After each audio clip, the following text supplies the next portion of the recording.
Hello, our lovely learners! Welcome to our channel. In English language, there are some words after which both a gerund and infinitive can be used. What are these words and how do we use them without mistakes? Stay with me until the end of this video and find out about grammar usage of a gerund and infinitive.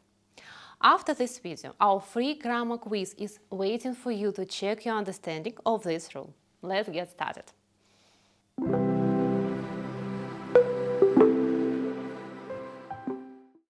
Let's refresh our memory to understand what an infinitive and a gerund are. A gerund is a verb which has the ending ing and in a sentence functions as a noun. An infinitive is a verb which has the word to before it. And we start today with the word try. We use the word try plus gerund when we want to test something and see the result, like an experiment. Usually these experiments are not difficult. For example, she tried drinking tea in the morning instead of coffee and wanted to see whether she liked it or not. She tries playing computer games. In these examples, try shows us an opportunity to explore an unknown area for us and see whether we like it or not. We use try plus infinitive when the thing which we are doing forces us to put some efforts in. It is not easy to overcome some obstacles. For example, I have heard that successful people wake up early. So I try to change my sleeping habits. This is happening in the present moment, and I don't know the result yet, but I am making some efforts to do it. She needs to earn money to pay for her dance classes. She tries to work extra hours. It is the same here. The result of this action is unknown, but some effort is being made. He is preparing hard for his exam. He will try to pass it. Again, we don't know the result yet. So, try has different meanings, and it depends on the meaning to know whether to use gerund or infinitive. But if you know what to use and when, you will not make any mistakes. Our next word is remember. We use remember plus gerund when we did something in the past and now we suddenly recall it. For example, he remembered turning off the door light before he left the house. In this sentence, he definitely turned off the light and now he remembers doing this. I remember feeling excited when I saw my parents after a long time. In this sentence, it is the same. I have a memory about this event and I'm using the word remember to recall this.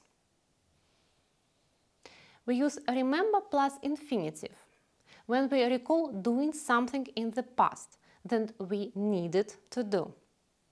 Remember here is in the position of stating a fact. For example, he remembered to buy milk. She remembered to wish her friend happy birthday. Our next word is regret. We use regret plus gerund when we took some actions in the past and now we feel sorry or embarrassed about them. We want to change it or erase it from our memory. For example, I regret saying upsetting words to you. I am sorry. She regrets shouting at her little sister.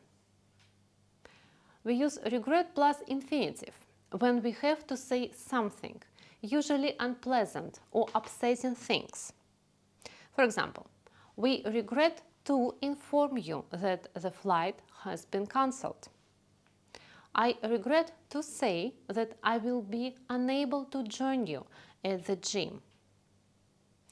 As you can see, these examples are quite formal. So it might be easier to remember this word regret plus infinitive if you have an association with something formal but unpleasant. Our next word is forget. We use forget plus gerund in a situation where something happened in the past and in the current time we can't recall it. For example, I forgot singing at the school concert and I was surprised when my classmates showed me a video of my performance. We use forget plus infinitive when we should have done something or someone asked us to do something, but we don't recall doing it. For example, I forgot to pay the gas bill and now I'm worried there might be a fine. I forgot to call my parents and now I feel ashamed. The next expression is go on. Go on plus gerund is used when we continue doing the thing which we were doing after we stopped to do something else.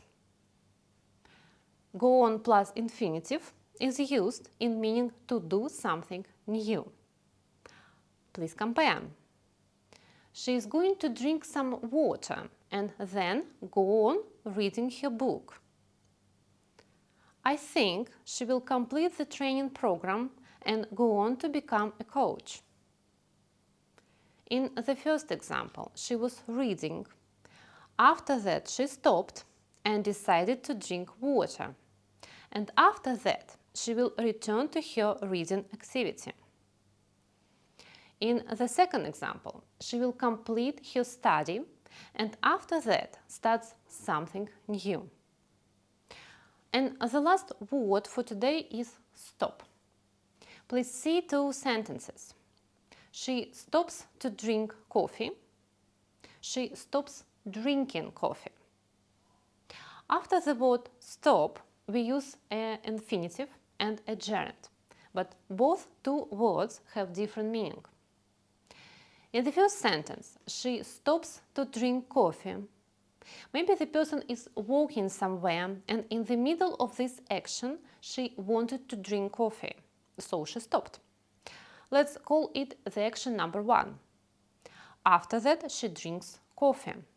This is an action number 2. In the second example with the gerund, there is only one action. Stop doing what you were doing. I hope it was a clear explanation, and to check this, please follow the link in the video description to do the free grammar quiz to see if you understand this grammar rule correctly. Thank you for watching, and if this video was helpful for you, please don't forget to like and subscribe to our channel, as it is much appreciated. Thank you and goodbye.